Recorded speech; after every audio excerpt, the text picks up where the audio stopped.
ഏവർക്കും പുതിയൊരു അധ്യായത്തിലേക്ക് ഹാർദമായ സ്വാഗതം. ഞാൻ നേരത്തെ ഒരു വീഡിയോ ചെയ്തിരുന്നു. സാമ്പാർ നമുക്ക് അത്യാവശ്യം കുറച്ച് ദിവസത്തേക്ക് സൂക്ഷിപ്പ് കാലാവധി എങ്ങനെ നീട്ടാമെന്നുള്ളതിനെ പറ്റി. പണ്ട് കാലങ്ങളിൽ സാമ്പാർ വെക്കുമ്പോൾ ആ ദിവസം തന്നെ അല്ലാതെ 2-3 ദിവസം കൂടെ എക്സ്ട്രാ മുന്നോട്ട് വെക്കുന്ന ഒരു രീതി ഉണ്ടായിരുന്നു. അപ്പോൾ അത് എങ്ങനെയാണ് അത് പഴകാതിരിക്കുന്നതിനെ പറ്റി ഞങ്ങളുടെ കൊച്ചുവെണ്ണമ്മയെ വെച്ച് ഒരു സാധാരണ ഞാനത് വീഡിയോ ചെയ്തെന്ന് പറഞ്ഞാൽ ചുമ്മാ ഞങ്ങളുടെ വീട്ടിൽ വന്നപ്പോൾ ഒന്ന് ചെയ്യാൻ വേണ്ടി ഒന്ന് പറയിപ്പിച്ച് മാത്രമേ ഉള്ളൂ. പക്ഷേ അത് എൻ്റെ വാട്സപ്പ് നമ്പർ പബ്ലിക്കായിട്ട് കൊടുത്തേക്കുന്നതുകൊണ്ട് അല്ലാതെ തന്നെ ഒരുപാട് പേര് എന്നോട് റിക്വസ്റ്റ് ചെയ്തു കൊച്ചുവെണ്ണമ്മയും കൊണ്ട് ആ സാമ്പാർ ആ രീതി എങ്ങനെയാണെന്നൊന്ന് മനസ്സിലാക്കി തരാമെന്ന്. അപ്പോൾ കൊച്ചുവെണ്ണമ്മ ഇപ്രാവശ്യം ഞാൻ വിളിച്ച് അതിനുവേണ്ടി കൊണ്ടുവന്നേക്കാണ്. അപ്പം എങ്ങനെയാണ് ആ ഒരു സാമ്പാർ വെക്കുന്ന രീതി എന്ന് നമുക്കൊന്ന് മനസ്സിലാക്കാം. അപ്പോൾ കൊച്ചുവെണ്ണമ്മ ഈ ഒരു വീഡിയോയിലേക്ക് ഞാൻ സ്വാഗതം ചെയ്യുകയാണ്. അപ്പൊ കൊച്ചുവെണ്ണമ്മേ, അപ്പൊ നേരത്തെ ഒരുപാട് ആൾക്കാർ വിളിച്ചിരുന്നു കൊച്ചുവെണ്ണമ്മയുടെ ആ വീഡിയോ ഒന്ന് ചെയ്തു വേണം ആ ഒരു സാമ്പാർ എങ്ങനെയാ വെക്കുന്നതിനെ പറ്റി. അപ്പൊ കൊച്ചുവെണ്ണമ്മയ്ക്ക് എന്താണ് പറയാനുള്ളത്? എനിക്ക് പറയാനുള്ളത് എല്ലാം ചേർത്ത് പിന്നെ വഴറ്റി സാമ്പാർ വെക്കണമെന്നാണ്. അതപ്പോ ഒരുപാട് പേര് കൊച്ചുവെണ്ണമ്മ ഒരുപാട് പേര് തിരക്കി പിന്നെ അതെങ്ങനെയാണ് ചെയ്യുന്നതെന്നൊക്കെ പറഞ്ഞു. അപ്പൊ അവരോടൊക്കെ എന്താ പറയാനുള്ളത്? എല്ലാവർക്കും ഒരു ഹായ് പറഞ്ഞു. ഞാൻ എത്ര കഷ്ടപ്പെട്ടിട്ടാണെന്നറിയാം ഈ വീഡിയോക്ക് കൊണ്ടുവന്നേ. എന്നെ വെടിവെച്ചില്ലെന്നേ ഉള്ളൂ, മനസ്സിലായോ? പുള്ളിക്കാരിക്കൊന്നും അങ്ങനെ ആ ഒരു വീഡിയോയിലേക്ക് വരാനൊന്നും താല്പര്യമില്ലാത്ത ഒരാളാണ്. അപ്പൊ എന്നിരുന്നാലും എന്റെ നിർബന്ധം കൊണ്ടാണ് നിർബന്ധിച്ചിട്ടാണ് ഇന്നിങ്ങനെ ഒരു രീതിയിൽ കൊണ്ടുവന്നേക്കുന്നത്. അപ്പൊ എന്തുവായാലും നമുക്ക് സാമ്പാറിന്റെ ഏതൊക്കെ രീതിയിലാണ് നമുക്ക് സാമ്പാർ പിന്നെ നന്നായിട്ട് നമുക്ക് ഒരു കുറച്ച് ദിവസത്തേക്കെങ്കിലും മാറ്റി വെക്കാവുന്ന രീതിയിൽ എങ്ങനെയാണ് ചെയ്തിരുന്നത് പഴയ കാലത്ത്. ഞാനിത് പഴയ കാലത്തിന്റെ ഓർമ്മകൾ പുതുക്കുന്ന രീതിയിലാണ് പറയുന്നത്. അത് അംഗീകരിക്കുന്നത് ഇപ്പോഴും ആൾക്കാരുണ്ട്. അപ്പൊ എന്തുവായാലും ആ ഒരു രീതി എങ്ങനെയായിരുന്നു നമുക്ക് നോക്കാം. അപ്പൊ നമുക്ക് കൊച്ചുവെണ്ണമ്മയോട് ചോദിച്ചു നോക്കാം എന്തൊക്കെ കാര്യങ്ങളാണ് ഈ ഒരു സാമ്പാറിന്റെ രീതിക്ക് വേണ്ടുന്നതെന്ന്. അപ്പൊ കൊച്ചുവെണ്ണമ്മേ, എന്തൊക്കെ പച്ചക്കറികളാണ് ഇതിന് നമുക്ക് ഉപയോഗിക്കുന്നത്? ഏത്തയ്ക്ക, പച്ചമുളക്, മുരിങ്ങയ്ക്ക, കൊച്ചുള്ളി, സാമ്പാറുള്ളി, വലിയുള്ളി, അത് വലിയുള്ളി, സവാള, പിന്നെ തക്കാളിക്ക, പടവലങ്ങ, പിന്നെ ചേന, ഇതിന്റെ പേര് ഞാൻ മറന്നു, വഴുതന, ഇത് ഇത്രയും, പിന്നെ ചേമ്പ്, ചേന, ഇത് ഇത്രയും വേണം പച്ചക്കറിയായിട്ട്. പിന്നെ വേണ്ടുന്നത് തൊമര പിന്നെ ഒഴിവാക്കാൻ പറ്റത്തില്ലല്ലോ. പിന്നെ പുളി വേണം, ഇല്ലയോ? പിന്നെ പൊടി ഐറ്റംസ് എന്ന് പറയുന്നത് മുളക് പൊടി, മഞ്ഞപ്പൊടി, പിന്നെ വെളിച്ചെണ്ണ, അതിനകത്ത് കറിവേപ്പ്. ഓക്കെ, അല്ല അപ്പൊ അതിനകത്ത് മല്ലിപ്പൊടി ചേർക്കത്തില്ലേ? അപ്പൊ ഇല്ല, വളിക്കും. ഓ, മല്ലിപ്പൊടി ചേർത്താ വളിക്കുമല്ലോ. അതെ. അപ്പൊ ഇതിനകത്ത് പിന്നെ വെണ്ടയ്ക്ക ഇടാത്ത എന്താ? വെണ്ടയ്ക്കായും പിന്നെ ഇട്ടാ വളിക്കും. ഓ, അപ്പൊ പച്ചക്കറിയില് വെണ്ടയ്ക്ക ഇട്ടാലും വളിക്കും. അതേപോലെ ഇതിനകത്ത് മല്ലിപ്പൊടി ചേർത്താലും വളിക്കും. അതൊരു ട്രിക്കാണ്, പണ്ടത്തെ ട്രിക്കാണ്. ഓക്കെ, അപ്പൊ എന്തുവായാലും ഇനിയിപ്പോ ഇതെന്തുവാണ് ചെയ്യുന്നത്? ഇത് എല്ലാം കൂടി ഇനി പിന്നെ ഏത് രീതിയിലാണ് നമ്മൾ സാധാരണ പിന്നെ സാമ്പാർ ഉണ്ടാക്കുന്നതിനെക്കാട്ടി വേറൊരു രീതിയോട് ഇനി ഒരു പിന്നെ രീതിയിലുണ്ട്. അതെന്തായിരുന്നു പറയാമോ? പറയാം.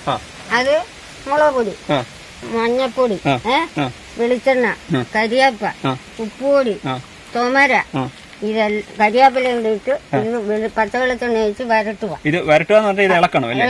നല്ലപോലെ ഞെരടി ഇളക്കിയിട്ട് അടുപ്പ് വെച്ച് ഇത് വരട്ടണം. വരട്ടി ചൂടുവെള്ളത്തിൽ വേണം ഇത് വേവിക്കാൻ. അത് പ്രത്യേകം ശ്രദ്ധിക്കണം. ചൂടുവെള്ളത്തിലാണ് ഇത് വേവിക്കുന്നത്. പിന്നെ അതെല്ലാം കഴിഞ്ഞിട്ടാണ് വെള്ളം തിളപ്പിച്ച് വെച്ചിട്ടുണ്ട്. ഓക്കെ, അപ്പൊ അത് കഴിഞ്ഞിട്ടാണ് പിന്നീട് നമ്മൾ തൊമരയൊക്കെ ഇടുന്നത്. അപ്പൊ തൊമര ഇട്ടാണ് എല്ലാം തൊമരയും പുളിയും ഇതിനകത്ത് ഇടുവോ? പുളി പിഴിഞ്ഞൊഴിക്കുക. ഓക്കെ. അപ്പൊ കടുക് വറക്കുമ്പോ ആ സമയത്താണ്, ലാസ്റ്റിലാണ് അല്ലേ? ഓക്കെ, അപ്പൊ ഇതെന്തായാലും ഇനിയിപ്പോ ഇത് മൊത്തം ഒന്ന് ഇളക്കുന്നൊന്ന് കാണാം. അപ്പൊ ഇനി ഈ പറഞ്ഞ ഐറ്റംസ് എല്ലാം കൂടെ കൊച്ചുവെണ്ണമ്മയുടെ ഭാഷയിൽ പറഞ്ഞാൽ ഞെരിടാൻ പോവാണ്, അതായത് ഇളക്കാൻ പോവാണെന്നാണ് പറയുന്നത്.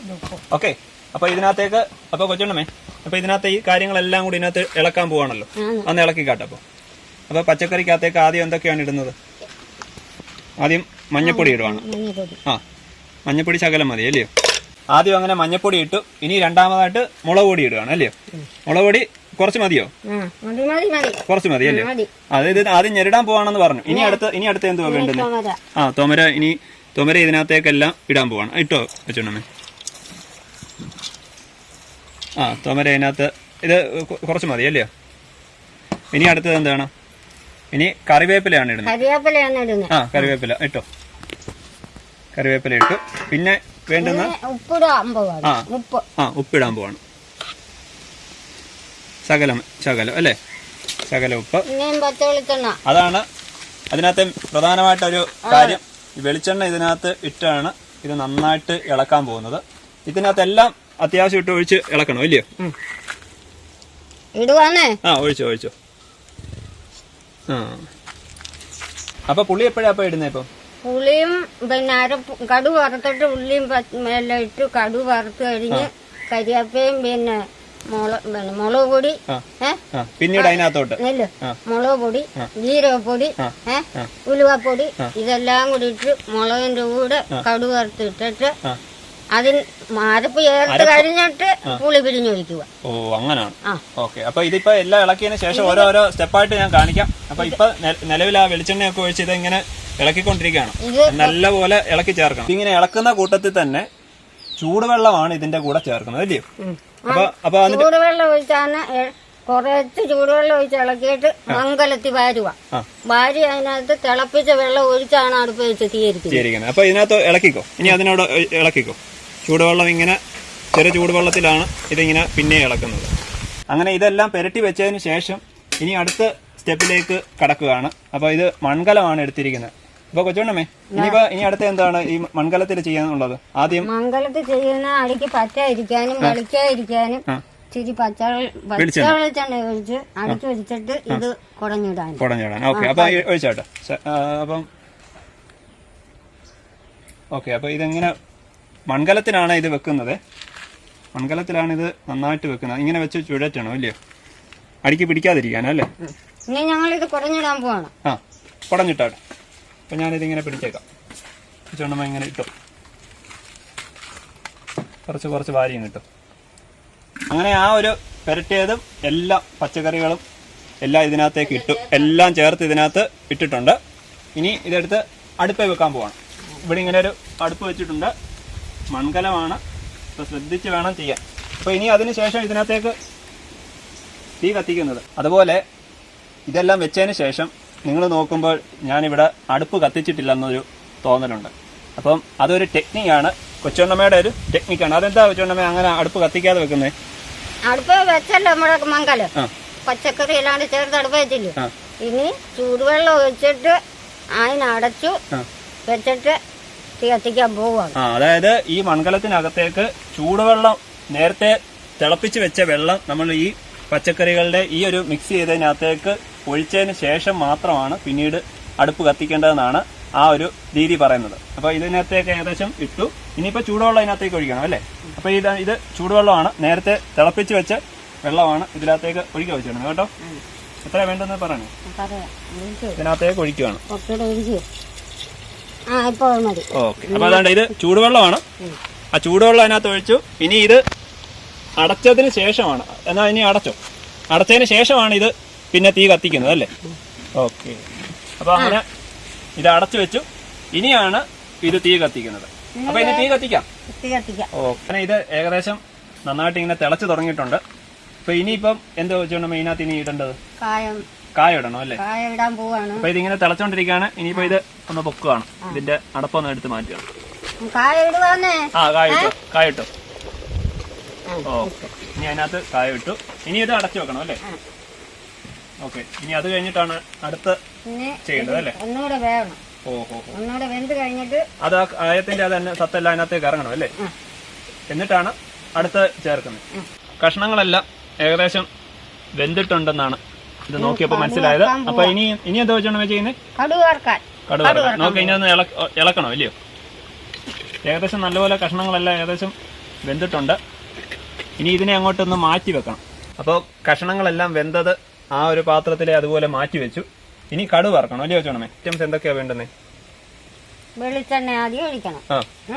വെളിച്ചെണ്ണ മൂത്തിട്ട് കടുവ് ഇടണം. കടുവ് ഇട്ട് കഴിഞ്ഞിട്ട് മുളക് പൊടി ഇടണം.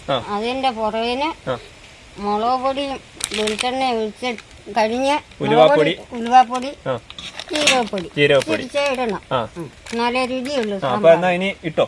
ഏതൊക്കെയാ? ആദ്യം വെളിച്ചെണ്ണ ഒഴിക്കുക. പിന്നെ ഇതും വേണം, അല്ലേ? കറിവേപ്പിലയും വേണം, അല്ലേ? കറിവേപ്പിലയും വേണം. പിന്നെ കൊച്ചുള്ളിയും വേണം, അല്ലേ? അപ്പൊ ആദ്യം വെളിച്ചെണ്ണ ഒഴിച്ചു. അപ്പോൾ വെളിച്ചെണ്ണ എങ്ങനെ തിളച്ച് വന്നിട്ടുണ്ട്. ഇനി എന്താ വെച്ചോണ്ടമ്മ ഇടുന്നത്? ഇനി കടു കടുവ. ഇതിലേക്ക് കടുവ ഇടുകയാണ്. ഇനി ഉള്ളി ഉള്ളി ഓക്കെ എന്നാ ഇട്ടോ. കടുകിട്ട് പൊട്ടി, അതേപോലെ ചുമന്നുള്ളി ഇട്ടു, അത് ഏകദേശം മൂത്തിട്ടുണ്ട്. ഇനി എന്താ വെച്ചോണ്ടമ്മ ഇടുന്നേ? ഇനി മുളക് പൊടി മുളക് പൊടി ഇട്ടോട്ടെ. ഞാനകത്തേക്ക് മുളക് പൊടി ഇടുകയാണ്. അത് മുൻപേ ആദ്യം ചെയ്തപ്പോൾ മുളക് പൊടി കുറച്ചേ ഇട്ടുള്ളൂ, അതുകൊണ്ടാണ് ഇപ്പം അതിനകത്തേക്ക് ഇത് അരപ്പ് ഒഴിക്കാൻ വേണ്ടിയിട്ട്. ഇനി ഉലുവാപ്പൊടി വേണം അല്ലേ? ഉലുവാപ്പൊടി അതിനകത്തേക്ക് ഇങ്ങനെ ഇടണം. കുറച്ച് മതി വെച്ചോണ്ടമേ? അങ്ങനെ ഇപ്പൊ ഏകദേശം ജീരകവും ഇട്ടു. ഇനി കറിവേപ്പില ഇടണം അല്ലേ വെച്ചോണ്ടമേ? കറിവേപ്പില എല്ലാം ഇട്ട് അത് ഇനി വാങ്ങി എടുത്ത് മാറ്റി വെച്ചു. ഇനി എന്താ വെച്ചോണ്ടമേ ഇടണ്ടേ? ഇനി പുളിയാണ്, പുളിവെള്ളം ഒഴിക്കണം. ഇനി ഇതിനകത്തേക്ക് പുളി പിഴിഞ്ഞ് വെച്ചിട്ടുള്ള വെള്ളമാണ് ഒഴിക്കുന്നത്. ഇതിലേക്ക് ഇങ്ങനെ ഒഴിക്കണം അല്ലേ? അങ്ങനെ കടുക് വറുത്തതെല്ലാം ഇതിനകത്തേക്ക് ഇങ്ങനെ വെച്ചേക്കാണ്. ഇനിയിപ്പം ഈ ചൂട് കലത്തിന്റെ അടപ്പ് ഇങ്ങനെ മാറ്റുകയാണ് വെച്ചോണമേ. ഇനിയിപ്പോ അടുത്ത എന്താണ്? ഇതിപ്പോ നമ്മൾ അത്രയും ഇനി ഇളക്കണം അല്ലേ? ഇതിനകത്തേക്ക് ഒഴിക്കാൻ പോവാണ്. ഇനി ഇളക്കണം അല്ലേ വെച്ചോണമേ? സാമ്പാർ ഏകദേശം നന്നായിട്ട് വെന്തിട്ടുണ്ട്. അപ്പൊ ഇനി ഇതിനെ ഒന്ന് വാങ്ങി വെക്കുകയാണ്. എല്ലാവരും ചോദിച്ച കൊച്ചുവണ്ണമ്മയുടെ സാമ്പാറിന്റെ പൊടിക്കൈ എല്ലാവർക്കും മനസ്സിലായി കാണും. അങ്ങനെ ഏതാണ്ട് സാമ്പാർ എല്ലാം റെഡി ആയിട്ടുണ്ട്. അപ്പൊ കൊച്ചുവണ്ണമ്മയ്ക്ക് എന്തെങ്കിലും പറയാനുണ്ടോ? എന്നെ എല്ലാവരും സപ്പോർട്ട് ചെയ്യണം. അപ്പൊ മക്കളെ എല്ലാവരും സപ്പോർട്ട് ചെയ്യണം അല്ലയോ? ഓക്കെ. അപ്പൊ ഇനിയുള്ള വരുന്ന വീഡിയോസിനകത്തും കൊച്ചുവണ്ണമ്മയുടെ പുതിയ പുതിയ പാചക ട്രിക്കുകൾ ഞാൻ ഉൾപ്പെടുത്തുന്നതാണ്. അപ്പോൾ ഈ വീഡിയോ നിങ്ങൾ ആദ്യമായിട്ടാണ് കാണുന്നതെങ്കിൽ എൻ്റെ ചാനലൊന്ന് സബ്സ്ക്രൈബ് ചെയ്യുക, ലൈക്ക് ചെയ്യുക, ഷെയർ ചെയ്യുക. Thank you.